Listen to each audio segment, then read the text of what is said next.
안녕하십니까, 팟개비입니다. 이번 동영상에서는 현대의 수학 교과서의 내용에 대해 설명드리겠습니다.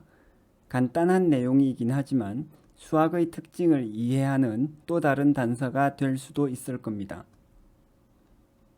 이 동영상의 질문은 대학의 수학 교과서에 대한 겁니다. 제가 대학교에 가서 수학 공부를 좀 해보려고 했을 때 참 재미가 없었습니다. 마음 먹고 수업에 들어가서 교과서를 펼치니까 고등학교 수학 교과서랑 너무 다른 거예요. 예를 들어 대수학 교과서를 처음 펼치니까 이렇습니다. 집합의 정의에서 시작을 합니다. 여길 보시면 대수학의 개념을 소개한 후에는 곧바로 집합에서 출발하는 것을 볼 수 있습니다. 또 실해석학 개론책을 펴도 비슷합니다. 여기서도 집합의 기본 개념들로 내용을 시작하는 것을 볼 수 있습니다. 그리고 그 내용들은 정의된 개념에서 출발해서 계속 어떤 내용들을 증명해 나가는 것입니다. 수학 교과서의 내용은 왜 그럴까요? 여기서 수학 교과서란 대학의 수학과에서 배우는 수학 교과서를 말하는 겁니다.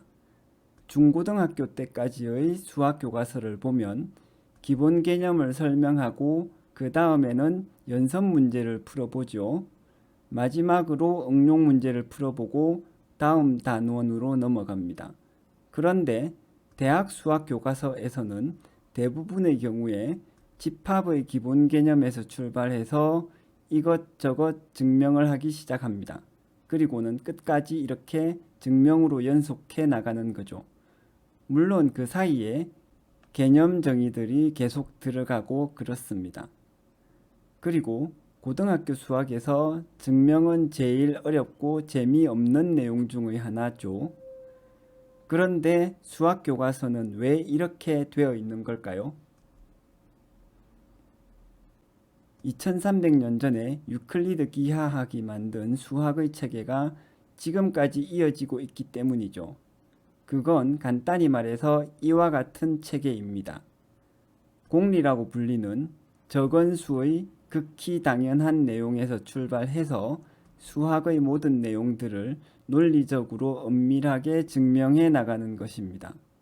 좀 더 자세한 설명은 이 동영상에서 볼 수 있습니다. 원래 유클리드 기하학에서의 이 공리는 점, 선, 원 등에 대한 것이었지만 수학의 내용이 확장되면서 이런 모든 내용들을 다 증명해낼 수 있는 훨씬 더 추상적이고 단순한 내용으로 바뀌었습니다. 그것이 집합 개념이죠. 이에 대한 좀 더 자세한 설명은 이 동영상에서 볼 수 있습니다.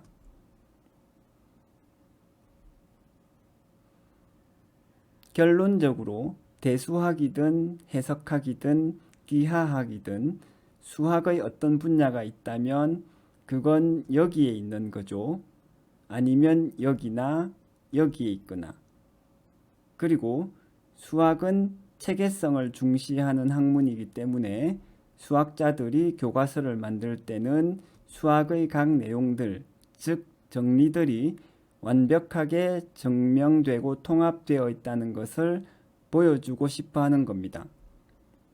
앞에서 이렇게 증명해 나가는 내용이 어떻게 보면 공부하기에 재미없다는 말씀을 드렸는데 사실 그건 저의 생각이기도 했습니다. 하지만 관점을 살짝 바꾸면 조금은 재미있을 수 있지 않나 합니다. 집합을 기초로 해서 모든 수학적 내용이 하나로 연결되어 있다고? 정말? 어떻게? 이런 질문을 던지면 좀 궁금해지지 않습니까? 원소와 부분집합 등을 따지는 집합론에서 점, 선, 면 등을 따지는 기하학이 어떻게 나오지? 집합에서 숫자를 계산하는 대수학이 어떻게 나올까? 일단 이런 궁금증이 생긴다면 그에 대한 답인 대학의 수학 교과서 내용을 조금 더 쉽고 재미있게 이해할 수 있습니다. 한편 수학을 다양한 분야에 응용하는 것도 중요합니다. 대표적인 분야가 공학이죠. 그리고 이 분야에서의 수학 공부에서는 증명보다는 문제풀이가 중심이 됩니다. 지금까지 수학 교과서가 집합론에서 출발해서 증명으로 이어지는 이유를 설명했습니다. 취향에 따라서는 수학이 재미없는 이유라 할 수도 있겠네요. 이런 점들을 이해하고 공부한다면 좀 더 재미있게 그리고 이해하면서 공부할 수 있지 않을까 싶습니다. 이 영상이 도움이 되셨다면 좋아요와 구독 그리고 알림 설정을 부탁드립니다. 감사합니다.